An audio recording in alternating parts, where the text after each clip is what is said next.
Assalamualaikum warahmatullahi wabarakatuh. Materi kita kali ini di pertemuan ini adalah tentang persiapan kemerdekaan Indonesia. Persiapan kemerdekaan Republik Indonesia.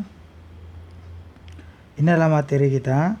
Yang pertama kita bahas di materi persiapan kemerdekaan Indonesia ini adalah BPUPKI. BPUPKI ini adalah yang pertama kita bahas.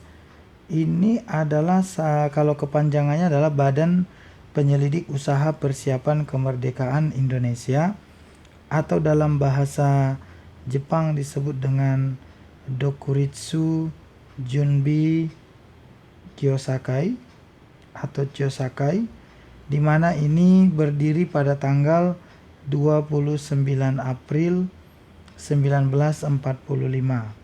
Dan kalau kita melihat susunan dari BPUPKI ini, ketua BPUPKI adalah Dr. Rajiman Widyodiningrat. Dr. Rajiman Widyodiningrat. Sementara wakilnya ini ada dua orang. Yang dari Indonesia bernama Raden Panji Suroso, sementara dari orang Jepang bernama Yoshio Itibangasai. Tapi ini nama dia lebih sering terbalik ya, Itibangasai Yoshio atau Yoshio Itibangasai. Dan anggotanya ini dia ada 60 orang. Kemudian ada tambahan 6 orang. Ini tambahan. Dan ada dia 7 orang yang disebut sebagai anggota istimewa. Istimewa karena mereka tidak memiliki hak suara, hanya sebagai pengawas. Dan dari anggota-anggota yang ada ini diambil dari beberapa kelompok atau golongan. Anggota-anggota ini ada dia dari golongan birokrasi, pemerintahan, ada golongan pergerakan, orang-orang organisasi, kemudian ada golongan peranakan, warga keturunan, dan ada juga dari golongan Islam, dan ada dari wakil kerajaan, dan juga ada yang dari Pangreh Praja. Pangreh Praja ini adalah pemimpin dari sebuah keresidenan, dimana kalau kita lihat jabatan yang ada ini adalah selevel bupati atau wali kota. Ini yang diikut sertakan. Jadi semua anggota BPUPKI ini adalah berasal dari unsur atau kelompok yang saya tuliskan ini. Jadi BPUPKI ini kita sudah melihat bahasa Jepangnya Dokuritsu Junbi Kyosakai, di mana kepanjangannya adalah Badan Penyelidik Usaha Persiapan Kemerdekaan Indonesia. Ketuanya Rajiman, wakilnya RP Suroso, dan ada juga wakil dari Jepang dan keanggotaannya. Kemudian kita akan melihat apa yang dilakukan oleh BPUPKI. BPUPKI melakukan persidangan. Sidang pertama BPUPKI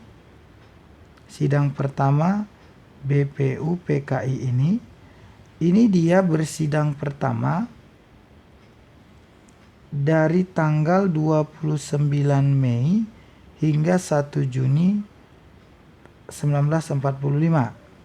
Dan agenda persidangan ini, agendanya adalah membahas dasar negara.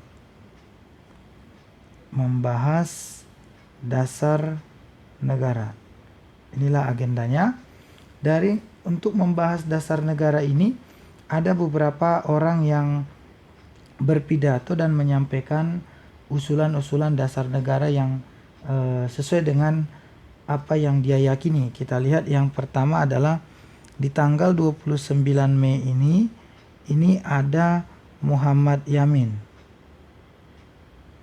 Muhammad Yamin yang berpidato, di mana dasar negara yang dia sampaikan ini saya buat cara gampang mengingatnya, yakni dengan kata Bang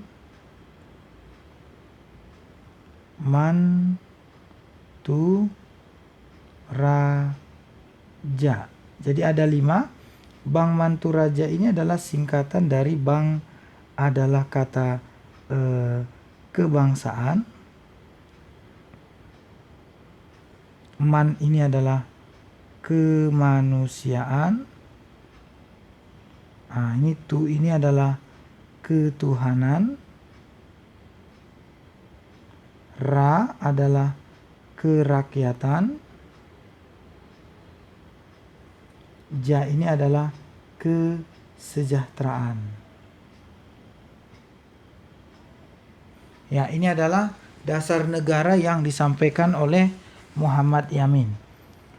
Di hari kedua tanggal 30 tidak ada yang tercatat menjelaskan secara sistematis, walaupun ada sekitar 5 orang yang berpidato namun tidak tercatat secara sistematis.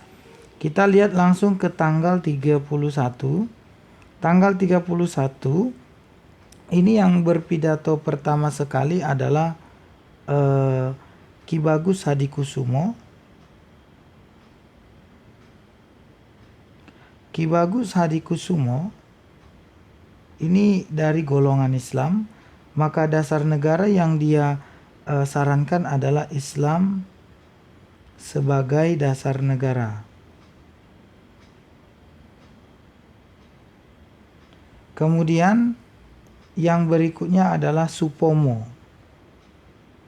Ya, yang berikutnya adalah Supomo.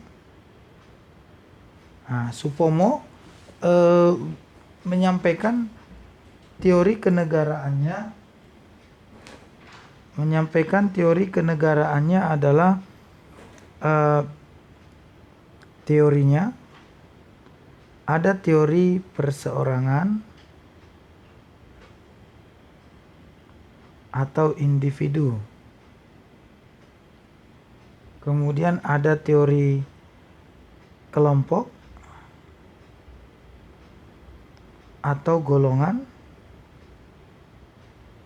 dan ada teori integralistik. Integralistik adalah teori persatuan. Ya, ini adalah teori yang disampaikan oleh Supomo. Dan apa dasar negaranya?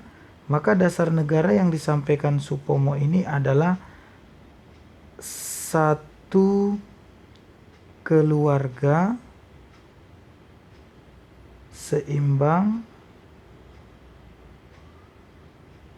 musyawarah, adil. Ya, dari sini mungkin kita sudah bisa melihat satu ini adalah dari kata persatuan. Ini adalah kekeluargaan. Ini adalah keseimbangan. Keseimbangan lahir batin. Kemudian ini adalah musyawarah dan ini keadilan. Ya, ini adalah dasar negara menurut Supomo. Kemudian di tanggal 1 Juninya, ini yang berpidato di tanggal 1 Juni adalah Soekarno.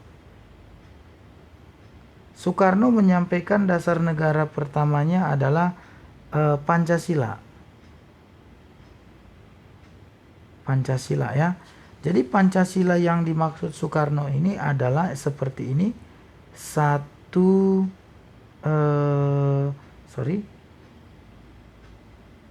Saya buat singkatannya adalah Bang Alismu Jatuh. Ya, singkatannya dari Bang Alismu Jatuh, kepanjangannya adalah Bang adalah kebangsaan. Alis ini adalah internasionalisme. Jadi ini adalah satu-satu kata yang saya letakkan ya dari depan. Mu ini adalah mufakat, ja ini adalah kesejahteraan, dan ini adalah ketuhanan. Ya, selain Pancasila, Soekarno juga memaparkan tentang Trisila. Trisila berarti ini adalah tiga ya, tiga. Tiga ini yakni yang pertama adalah sosionasionalisme, kemudian sosiodemokrasi, dan ketuhanan. Kemudian yang terakhir Soekarno juga menyampaikan konsep Ekasila. Ekasila berarti ini satu, yakni gotong royong. Ya, gotong royong ya, Ekasila, gotong royong.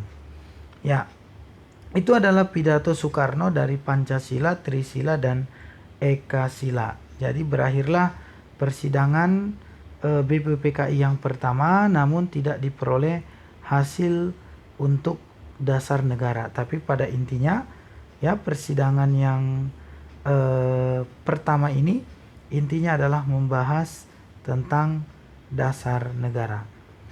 Ya, baiklah, kita kembali, kita lanjut lagi. Karena tidak ada hasil yang diperoleh di persidangan pertama BPUPKI, maka dibentuklah dua panitia.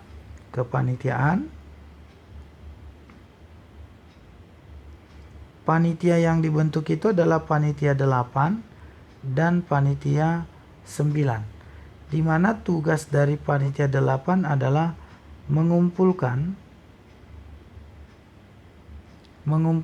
saran-saran atau usulan dari anggota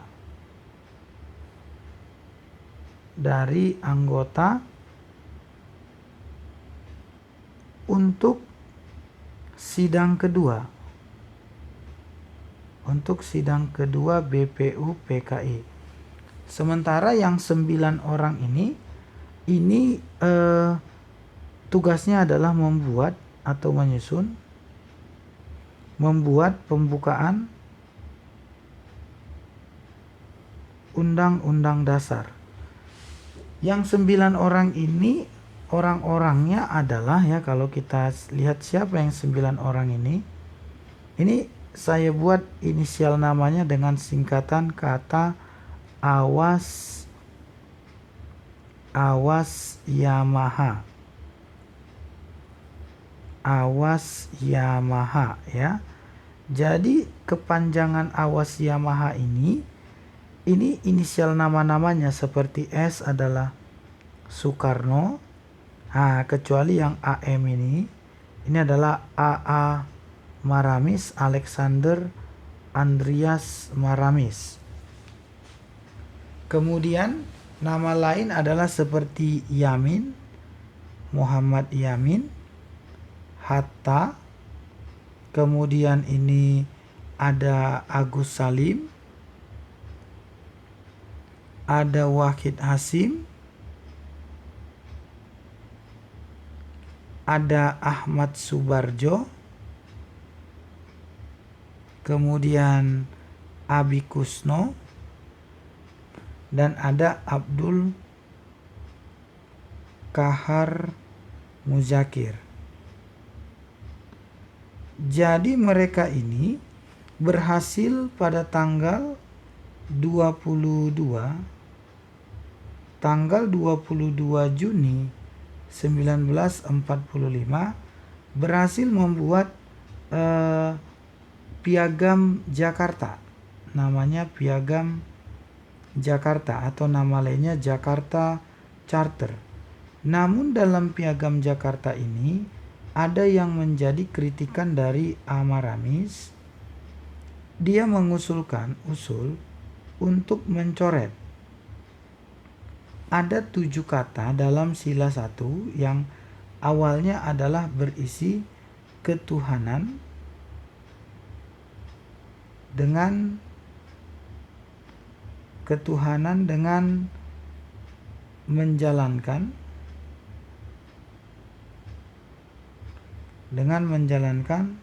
syariat Islam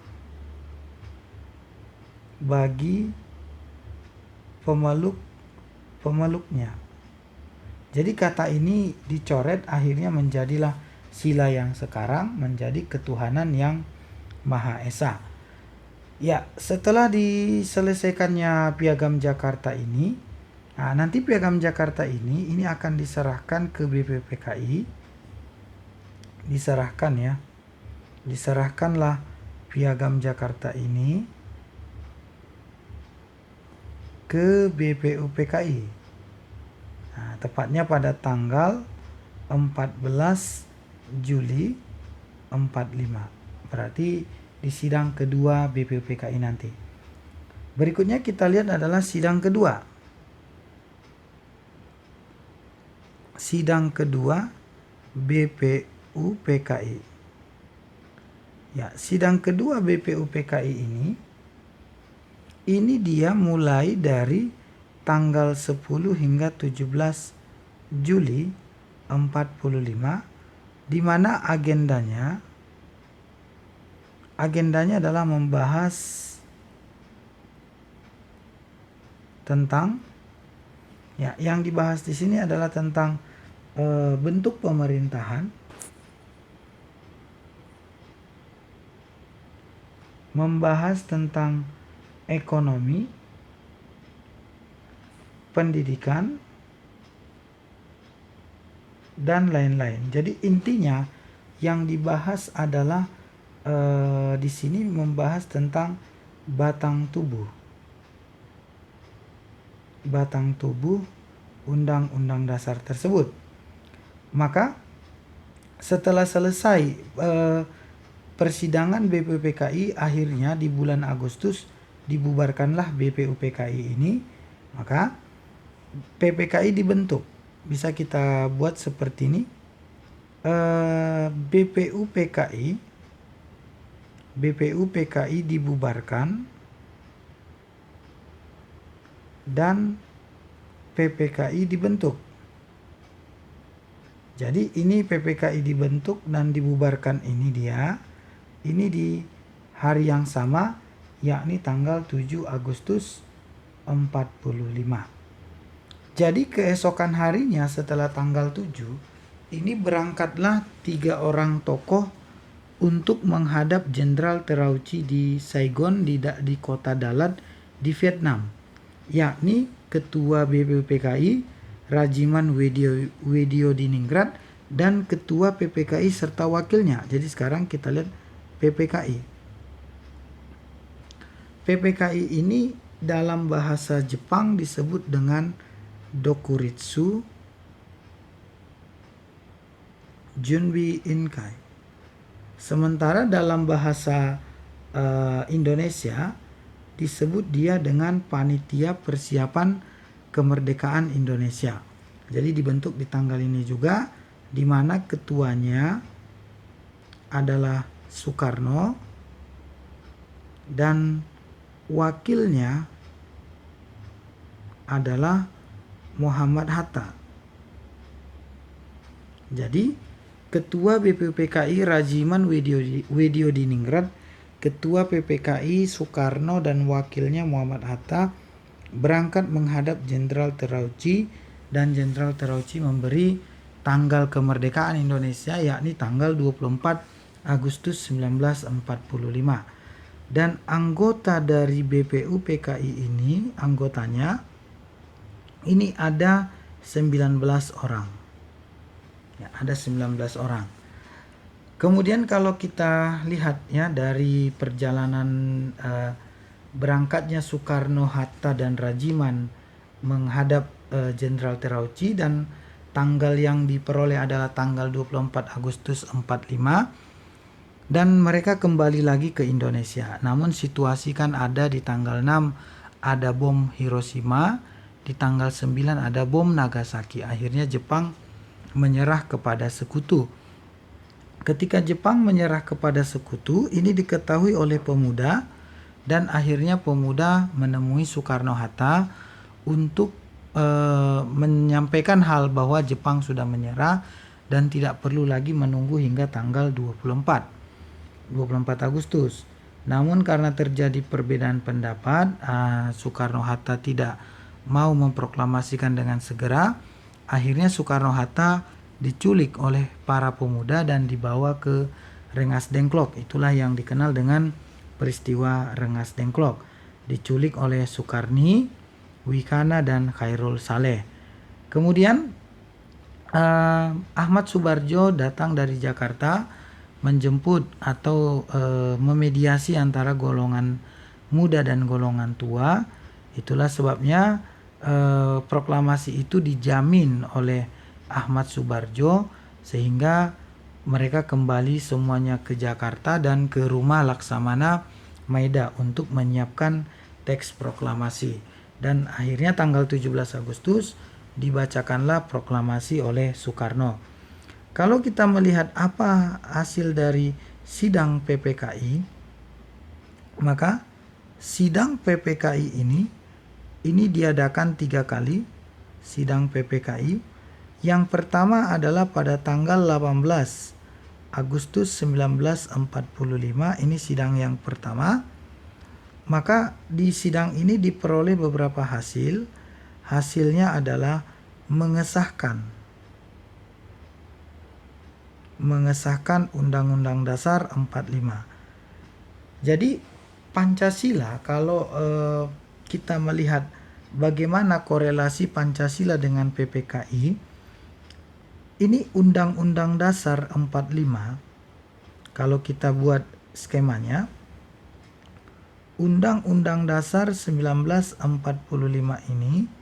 ini terdiri dari pembukaan, batang tubuh, dan pasal-pasal. Penjelasan, maaf. Salah sebutkan penjelasan.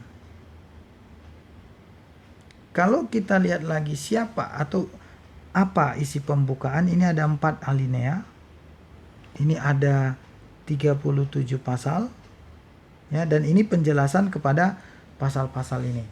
Siapa yang membuat pembukaan? Ini diambil dari Piagam Jakarta. Berarti yang membuatnya adalah Panitia 9. Batang tubuh yang 37 pasal ini di sidang kedua BPUPKI. Sementara penjelasan ini dibuat oleh Supomo.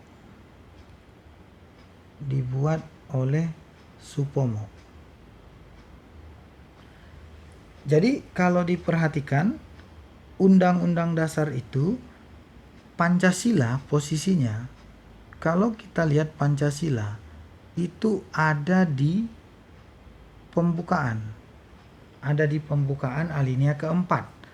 Maka karena dia Pancasila ada di pembukaan alinea keempat dan Pancasila itu bagian dari Undang-Undang Dasar 45, maka yang mensahkan secara yuridis Pancasila sebagai dasar negara adalah PPKI. Hasil sidang yang kedua menetapkan presiden dan wakil presiden, yakni Soekarno-Hatta. Yang ketiga, ini dia membentuk Komite Nasional Indonesia Pusat atau KNIP yang tugasnya membantu tugas presiden. Yang kedua adalah pada tanggal 19 Agustus 45. Jadi pada tanggal 19 Agustus 45 ini diperoleh hasil yang pertama adalah membentuk 8 provinsi. Kemudian yang kedua membentuk 12 kementerian dan 4 menteri negara. Sementara di sidang yang ketiga itu di tanggal 22 Agustus Di tanggal 22 Agustus 45 ini hasil yang diperoleh adalah membentuk Partai Nasional Indonesia dan membentuk Badan Keamanan Rakyat serta menetapkan anggota-anggota KNIP, ya, Komite Nasional Indonesia Pusat. Ya, itulah dia materi kita. Jadi penjelasan saya simpulkan sekali lagi adalah, pertama, ini adalah persiapan kemerdekaan Republik Indonesia, di mana poin pertama adalah membicarakan tentang BPUPKI, kemudian sidang pertama BPUPKI, kemudian Panitia 8 dan Panitia 9, kemudian sidang kedua BPUPKI, dan PPKI, Panitia Persiapan Kemerdekaan Indonesia, sampai pada persidangannya yang pertama, kedua, dan yang ketiga. Ya, itulah materi kita tentang persiapan kemerdekaan Republik Indonesia, tentang BPUPKI, Panitia 8, Panitia 9, dan PPKI. Mudah-mudahan bisa dipahami. Sampai ketemu kembali di lain waktu. Terima kasih atas perhatiannya. Wassalamualaikum warahmatullahi wabarakatuh.